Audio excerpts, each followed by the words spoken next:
were coming in, they cancelled the promotion and attacked them. When one of our workers died, was brutally tortured in custody and killed. So let me tell you, why are the workers they put up such a valiant fight?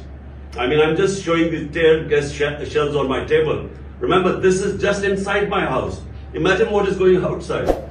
So why are they so worried? Because problem is that everyone thinks that they would harm me, they would want to kill me, because the assassination attempt was by the same people who are in power right now.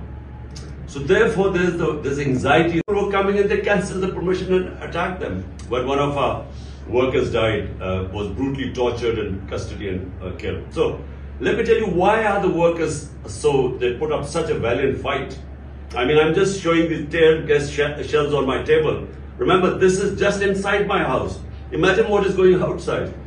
So why are they so worried? Because problem is that everyone thinks that they would harm me, they would want to kill me, because the assassination attempt was by the same people who are in power right now.